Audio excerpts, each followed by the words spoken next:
बात तब की है जब मैं आईकॉम पार्ट 2 में थी। तो मेरी दोस्त एक लड़के से बेहद मोहब्बत करती थी और उसे पसंद भी करती थी। लेकिन जब ये बात मुझे पता चली कि वो किसी लड़के को पसंद करती है तो मैंने उससे बिल्कुल राब्ता ख़त्म कर दिया। तब मुझे लड़के बिल्कुल अच्छे नहीं लगते थे और मेरे भाई भी इस मामले में बहुत सख्त थे।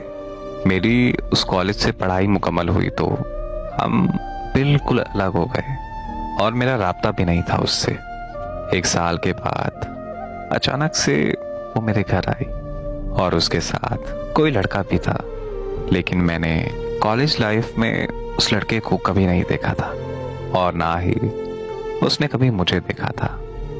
मैंने अपनी दोस्त से पूछा कि ये लड़का कौन है, तो उसने मुझे बताया कि ये मेरा शौहर है जिससे मैं बहुत प्यार करती थी और अक्सर मैंने तुम्हारे सामने अपनी मोहब्बत और अपनी पसंद का जिक्र भी किया था।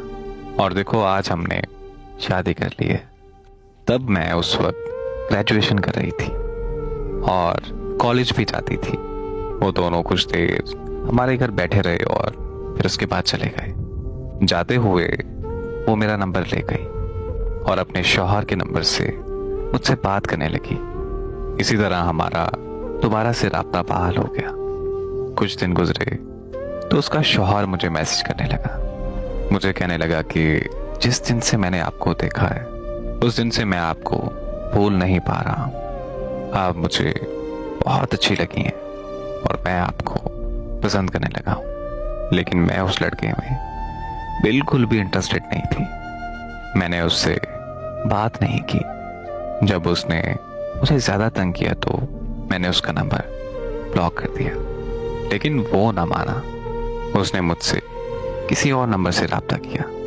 मैंने उसका वो नंबर भी ब्लॉक कर दिया। ऐसे ही वो मैसेज करता रहा और मैं नहीं मानी। फिर अचानक मुझे पता नहीं क्या हुआ और मैंने उसे अनब्लॉक कर दिया और उसने मुझे फिर दोबारा से मैसेज किया और मेरी उससे बात होने लगी। उसने बहुत वादे किए और मुझे यकीन दिलाया कि वो शादी करेगा मुझसे। फिर वो अचानक मुल्क से बाहर चला गया। लेकिन वहाँ जाकर भी वो मुझसे बात करता रहा और मुझे हर बात पर यही कहता था कि मैं वापस आकर तुमसे शादी करूँगा। फिर उसने कुछ दिनों के बाद अपनी बीवी को भी वहाँ बुलाया और मुझसे बात करना बिल्कुल कम कर दी। और मैं जब भी उससे कोई वजह पूछती थी तो वो मुझे कहता था कि मैं बिजी होता हूँ। अब 3 साल के बाद वो पाकिस्तान आया। उसने कहा कि मैं आ रहा हूँ, तुम शादी के लिए तैयार रहना, लेकिन पहले तुमने मुझे मिलना है। वो आया तो मैंने उससे कुछ देर बातें की। उसके बाद वो फिर मुझे फोर्स करने लगा कि मुझे मिलना है, लेकिन मैं उसको कहती रही कि मुझे नहीं मिलना है।